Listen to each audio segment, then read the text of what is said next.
Hello everyone, today I'm going over my rotation guide for Nidhoggr. As I'm prioritizing the other side this week, I'm not borrowing a DPS here and instead working with what I have left. The team I'm using for this side is SMoko, WVast and Haru. For the Navi, I've decided to bring the new navigator Ange onto this side. For personas, we're bringing Surt, Dionysus with Rebellion and Shiva. We're also running the Starry Compass Dagger, mainly for the defense down, but the other effects also benefit Haru. In terms of substitutions, if you don't have Haru, then I'd recommend running a SCloser team instead. I'll have that rotation posted in the description. If that's not an option, then your next best alternative is a fire team with either Firecracker Rin or Arm, since the boss resists everything else. For supports, it's worth mentioning that if your Haru has strong ailment accuracy investment and your SMoko isn't particularly built, then you can try and bring in Marian or Cherish, especially if they have a few awareness levels instead. Regardless, make sure you're bringing some kind of sustain since it's required for this week's special effect.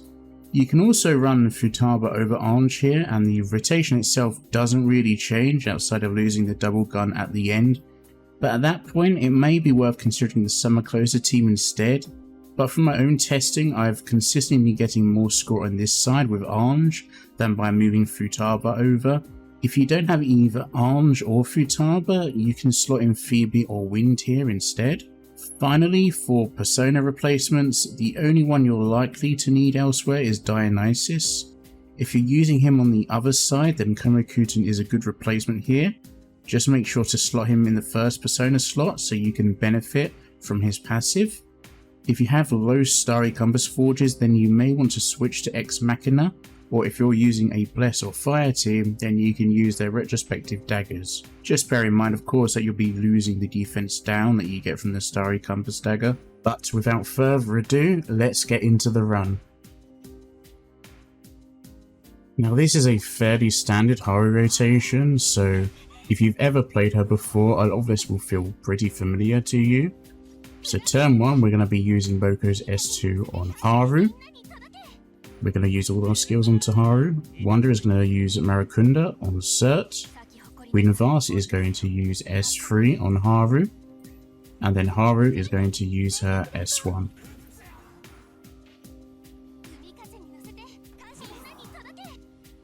Luckily, these enemies don't really hit hard, especially bringing sustain for the special effect. You shouldn't come close to dying during the run, especially with the additional survivability from the Navis, whether that's Ange's auto heal, Futaba's shield, Phoebe's S2 or Wind's S3, you should be completely fine.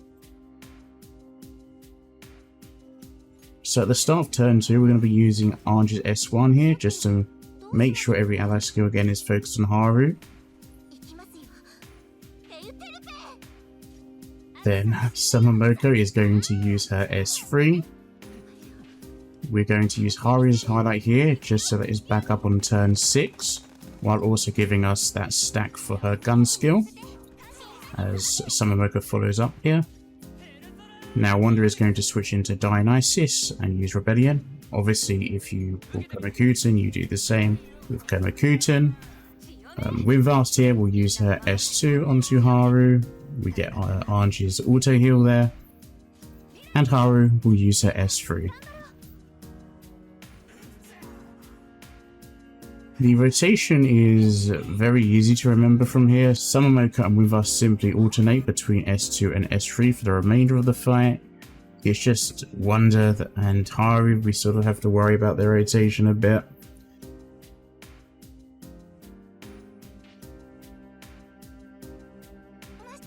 So on turn 3, we go back into Ange and use her S3.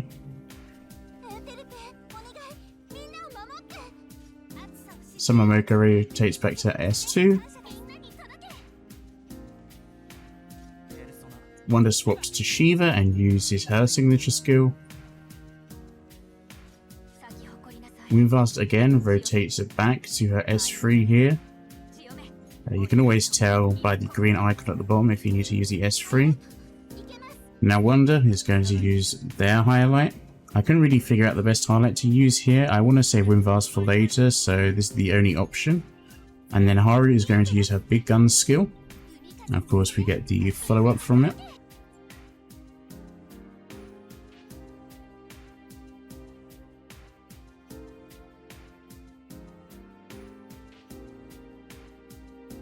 From here we're pretty much repeating the 3-turn cycle until turn 6, where there's some slight changes.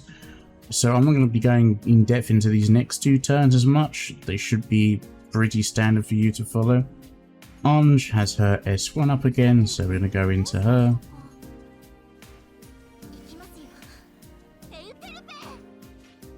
SMoko's going to use her S3. Wonder switches back to his rotation again with Surt. WVast uses her S2 on Haru. And then Haru goes back to her skill 1.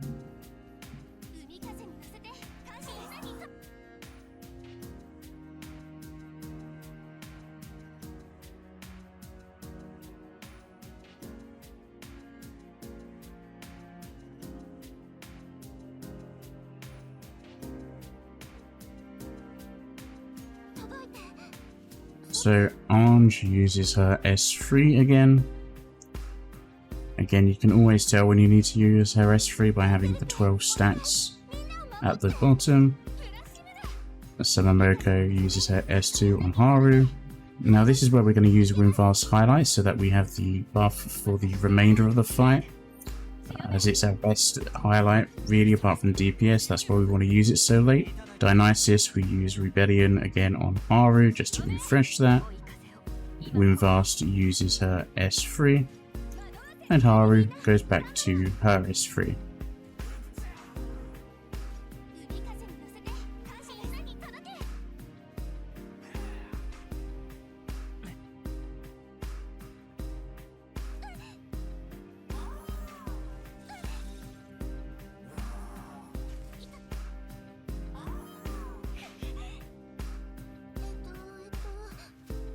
So we're on the final turn now. Ange is going to use her S1. SMoko S3. Wonder will switch into Shiva and use her signature.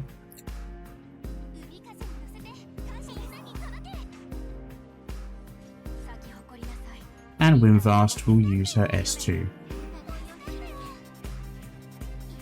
For the final action, it doesn't really matter, I believe, when you use the Capo, whether it's at the beginning of this turn.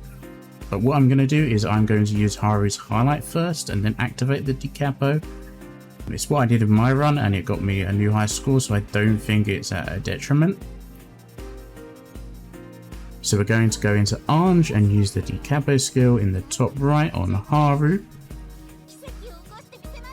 So we're going to use Haru's gun skill. We get our extra action. Now you don't need to do this. I like to just go in and use Ange's S3 again. I don't think it has any benefits whatsoever. I just like to do it.